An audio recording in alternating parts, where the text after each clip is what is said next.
Yo, what's going on, buddy? This is Dylan Talk Sports. My name is Dylan. In today's video, what we're going to be discussing is we're going to talk about JB Bickerstaff was fired by the Cleveland Cavaliers. Not really fired, but they're kind of quoting it as they're just relieving him of his duties. Woj put the tweet out and everybody started talking about the Cavaliers as to what's going on. And I kind of saw this coming as a Cavs fan. If you were a Cavs fan or a Clevelander, you know that this was coming. It was one of the first dominoes to fall. The coach is going to get fired. And we're going to talk about kind of reasons why it happened. And also, we're going to discuss some candidates of who possibly the Cavaliers might be going after. And let me tell you, the reason why they decided to fire him is going to be very bit surprising to the outsiders, but to the insiders, I think we understand why it happened. So without further ado, I'm going to stop rambling and we're going to get straight into this. So if you're going to enjoy it, as always, make sure you go and drop a like onto this video. Be very much appreciated if you do so. But without further ado, let's get into it.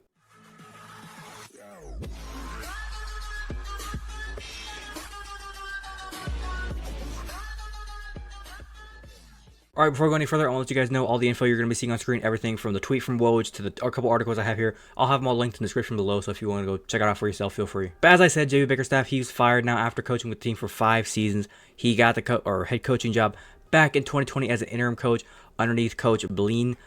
Then he went on. He had a good stint with the Cavaliers, I'm not going to lie. 170 to 159 record. He got the Cavaliers out of the dog shit. We were once in dog shit, and he led us out of it. Now, here's something I want people to kind of realize.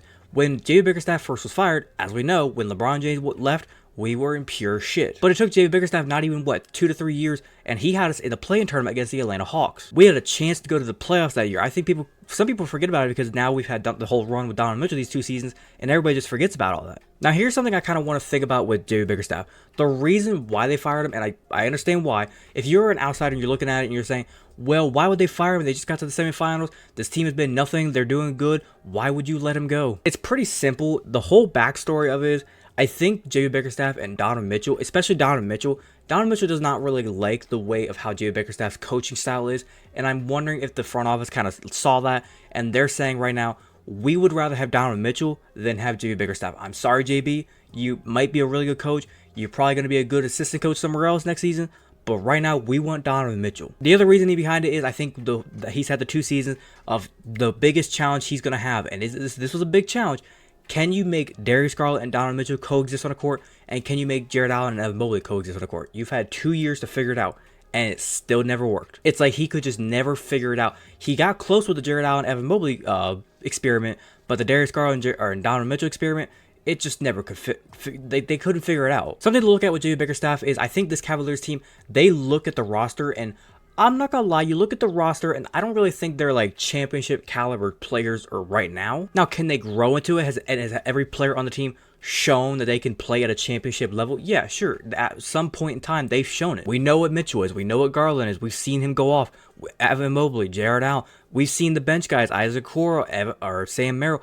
I forgot a starter, Max Strus. We've seen all these guys go out there and put up 15, 20, 30 points a game at some point. It's just, I don't think the Cavs front office is being realistic in the sense of they're not going to do that on a consistent basis. And what JB Bickerstaff was given to work with was a good team. I just don't think they were a championship caliber team right now. One of the things I looked at in the playoff series against the Boston Celtics was the Cavs were just struggling to get open shots. Now, could good coaching come in and help fix that? Sure, that could help.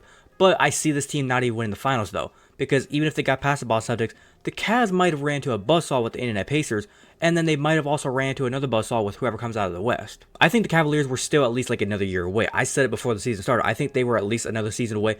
They possibly could have won the finals. I said it in my NBA playoff predictions. I said they were going to get to the semifinals, and they were going to get gentlemen swept by the Boston Celtics. Now, as we can see here from this saying, it says Cleveland wants a fresh approach, and President of Basketball Operations Kobe Altman and General Manager Mike Gansey will embark on a coaching search. Altman and Gansby will start to formulate a list of candidates in the coming days, but one to watch is Golden State Warriors assistant Kenny Atkinson, and who actually led the Brooklyn Nets to the playoffs with current Cavs Allen and Karis LeVert. Now, one of the things I do want to say about JB Bickerstaff that I do understand, he had like the worst hand dealt to him. The injuries, like I said, the challenge of trying to get these 4 players to work together on the court, it was a big ask. It was a big task. And I'm wondering if the front office is looking at some of these other assistants, looking at some of these guys coming in for the interviews, and that's their very first question. They're just like, if we give you these 4 players as our starters, along with Max Strus, can you make it work? Because that might be the ultimate question. Can you make these guys work? Now, there is some rumors, I will say this, there is some rumors saying if Donovan Mitchell were to sign back, Darius Garland is hitting the road, he's asking for a trade. If Donovan Mitchell does not ask for, or does not sign the extension, and he leaves, Darius Garland will stay. So let's live in a world where one of those 2 guys is gone. Can the coach coming in Or maybe they'll try to persuade Darius Garland to stay, and they can say, hey, we're bringing in a new coach, sit down, talk with this coach. Maybe this coach can be the guy that finally helps you guys out. He can get you open shots. He can make everybody have their own nice role that you can still excel in your own games. Darius Garland can still get his probably 15, 20 points a game and still get plenty of assists. Jared Allen can still go off for 20, get some rebounds. Evan Mobley hopefully can still get his 20 points. And everybody can kind of contribute in their own way. Donovan Mitchell still probably go juggernaut mode, get his 30 to 40 points. But to kind of ultimately wrap it up, here's my final saying. I like JB Bickerstaff as a coach. I thought he was a cool guy. He was a very honest guy. He just said he spoke what he said. He meant what he meant. He was a good coach. I think that. Now, was he a great coach? No. He's got a lot to work on. He's got a lot of coaching of himself to do. Now, whenever it comes to the coaching staff, there was a couple of assistant coaches we had that I did like. I hope maybe we can bring some of them back. Most likely with a new coach coming in, we're probably going to lose a lot of the assistant coaches, but so be it. But as I said earlier, I think this was ultimately a decision to do everything we can to keep Donovan Mitchell around. I think the Cavs are pushing to get Donovan Mitchell. Maybe we have the offer on the table. Right now, I believe it's a 5-year, $267 million contract extension. If he signed in the summer, that's what the numbers are. And I think the Cavaliers are trying to make the ultimate push to say, Donovan Mitchell, we're going to do everything we can to keep you here. Are you not liking working with Darius Garland?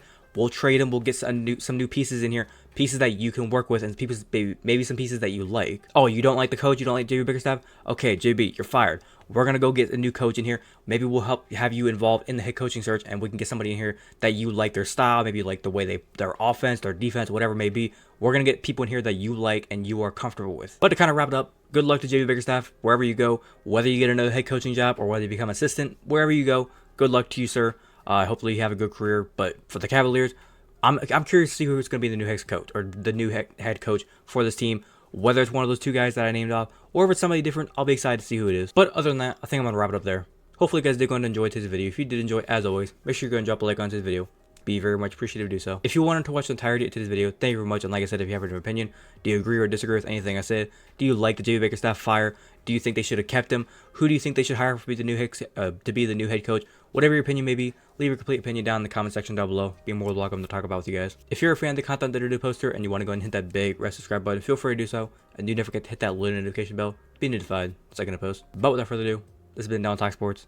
Have a great day. Peace.